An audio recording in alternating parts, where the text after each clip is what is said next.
Potatoes. Okay, we're talking about planting potatoes.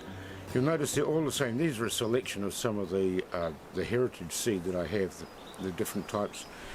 They're all pretty much the same. They sprout from the top, which is called the rows. And if you set them in a box like these with the rows upwards, they'll start to sprout those green shoots within a few weeks of setting them in there. Now pop them in a dark place to start with and those shoots will come away, but put them in good light before you put them out so they'll green up and be nice and strong for you. So the important thing is to understand that they have a top and a bottom. If you have a look here, there's a tiny little tag. If you put it in that way up, your sprouts will be upside down. They'll still come up in time, but you probably won't get as good a crop. Now it's good to bury them down a good decent depth, and you'll notice this is a good sized potato. As you get smaller, they get less vigorous and less capable of giving you a good crop. If your potatoes go green, such as that, just leave them aside, let them sprout in a warm box or a warm place, sprout and just plant them again. Even the ones you get from the supermarket, unless they've had a spray to resist the sprouting, they'll be fine, and I don't know any that do. So don't worry about what you got, let them sprout, put them in. Potatoes. Potatoes like peas, bean, corn and cabbage.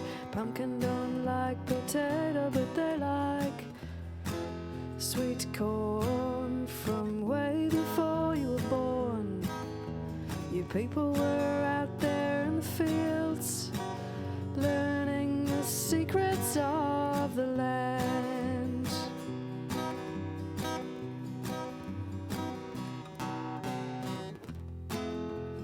Leeks like celery,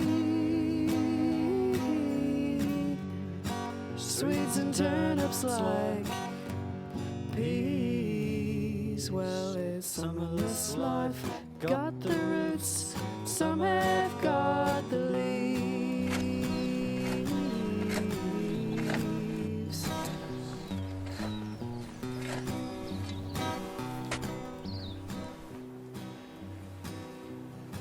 So now it's time to harvest. So let's look at the proof of the pudding.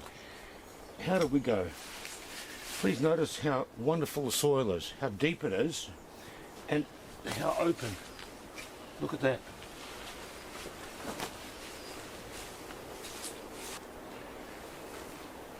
Look how clean they are. Absolutely delightful for top restaurants.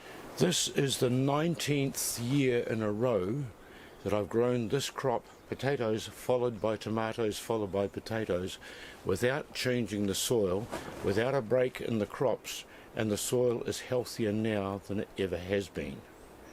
This is how effective this method of production is. Wonderful stuff. So here we go, the soil is ready now for me to put my tomatoes in, and they're only about a fortnight away from being ready.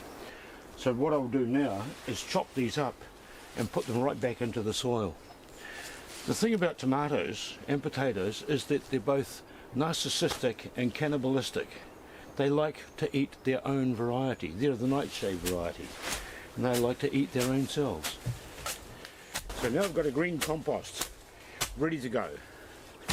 A whole lot, just chopped in, just like that. Doesn't have to be great.